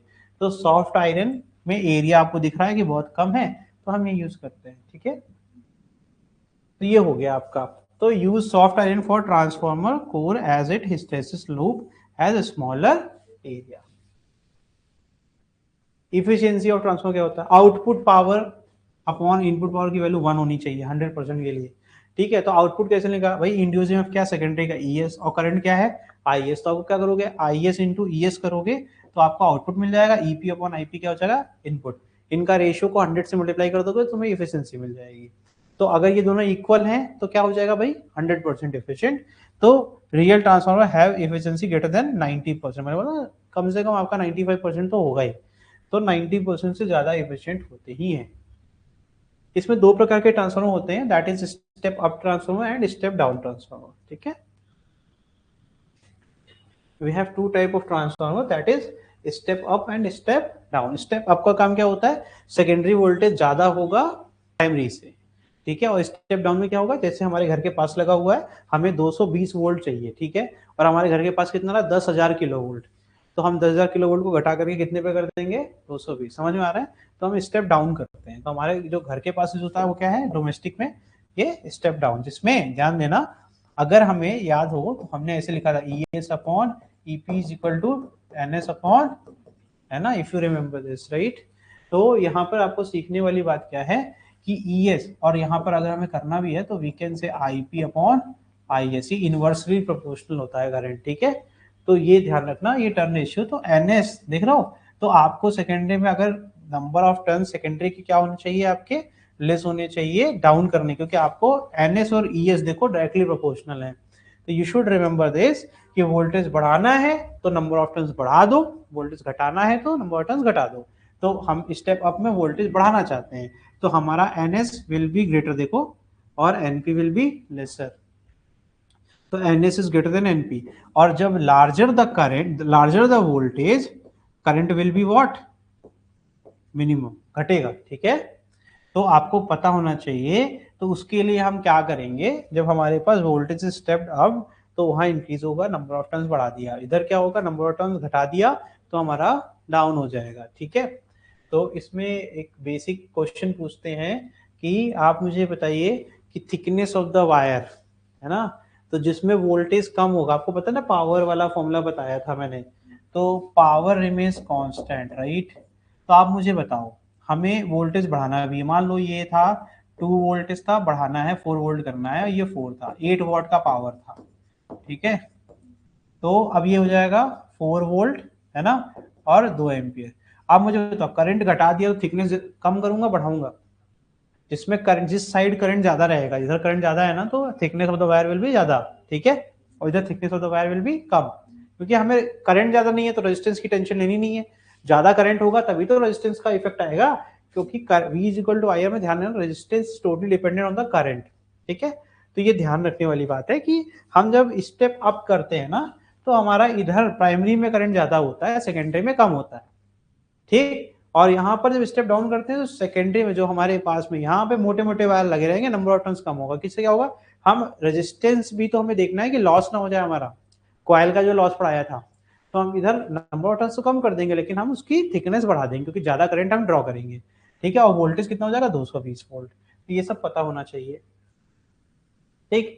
बस यहाँ पर एक क्वेश्चन करना है, 2 क्वेश्चन करना है, एंड दैट्स इट।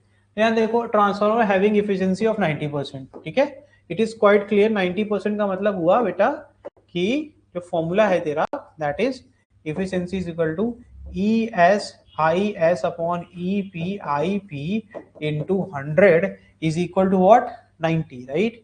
तो अगर हम करेंगे तो 0.9 into E P I P is equal to E S I S, सही है गलत है, अरे 90 पुट करेगा, 0 से डिवाइड करेगा, 9/10 0.9 होता है, ठीक है। फिर if the current in secondary coil is 6 ampere, find the voltage across the secondary coil, और पावर कितना दिया गया है, 3 किलोवाट, अच्छी बात है, ठीक है। तो यानी कि ईपी आईपी कितना हो जाएगा, 3, अरे ये तो पावर ही है ना भाई, ठीक है। फिर कह रहे हैं कि current in the primary coil, ठीक है, करंट, आपको find the voltage across secondary, secondary का वोल्टेज और प्राइमरी का करंट, वेरी सिंपल, ठीक है। तो देखो ध्यान से, तो P output upon P input is equal to efficiency, है ना, इफिशियंसी अपॉन 100, ये क्या कर दिया हमने, देखो P इनपुट कितना दिया, 3 दिया गया था, तो P आउटपुट क्या आ गया भाई, P आउटपुट आ गया 2.7, ठीक। तो ध्यान से देखना, तो P आउटपुट का फॉर्मूला क्या हो जाएगा, ES इंटू IS, सेकेंडरी में क्या पूछा गया है, वोल्टेज, तो हमारा यहां से आ गया कि अगर हमें ES निकालना है तो हमारा P आउटपुट अपॉन IS हो जाएगा, ठीक है, देख रहे हो। तो ये देखो फॉर्मूला, ठीक। तो ES इज इक्वल टू क्या आ गया, सेकेंडरी में करंट कितना बोला गया था, secondary current was given, that is 6 ampere, हो जाएगा 2.7 इंटू 10 की पावर 3 वॉट डिवाइड बाई 6, ठीक है, ये आ गया 450। आईपी निकालना है तो P इनपुट अपॉन EP, ठीक है। तो यहाँ पे फिर से वही P इनपुट 3 किलोवाट था, अपॉन क्या है, कैसे पता मुझे, देखो वर्किंग ऑन 200 वोल्ट, ठीक है। तो 200 वोल्ट पे है, यानी इनपुट कितना है, 200, समझ में आ गया। तो ये हो गया तेरा 15 एम्पियर। तो इस तरीके से हम सिंपल तरीके से सॉल्व कर सकते हैं, ठीक है। द आंसर इज, पहले क्या निकालना था, वोल्टेज, तो वोल्टेज 450 आया, है ना, और 15 ampere. Last question, step transformer operate on a 230 volt, operate मतलब आपका हो गया ईपी, है ना, and supplies a load, load देखो, लोड मतलब सेकेंडरी, ये हो जाएगा I S, the ratio of primary and secondary winding, तो एन एस नहीं एनपी रेशियो प्राइमरी, हाँ, एनपी अपॉन एनएस दिया गया, NP upon NS is equal to 1/25, यानी कि NS upon NP is equal to 25/1, that is equal to 25, right. और ये किसके बराबर होगा भाई, ई एस अपॉन ईपी के बराबर। The current in the primary coil और इनवर्स में ये आईपी अपॉन आईएस, ठीक है, ये मैंने लिखवाया था ना। अब ध्यान से देखना, करंट इन प्राइमरी कॉइल निकालना है। सेकेंडरी करंट पता है क्या, हाँ पता है, अरे तो ऐसे ही हो गया यार, हाँ सेकेंडरी करंट पता है, तो ये जगह 50 कितना आ गया, दिख रहा है मैंने कैसे किया, अरे ये आई सेकेंडरी मल्टीप्लाई कर दिया, सीधे आईपी आ गया, दैट इज 50। आसान नहीं है। तो ये हो गया तुम्हारा पूरा चैप्टर खत्म, ठीक है। अब आपके ऊपर है कि आप इसमें कितना प्रैक्टिस करते हैं। अगली बार जब मुलाकात होगी तो we will start EM waves, ठीक है। चलिए, थैंक यू।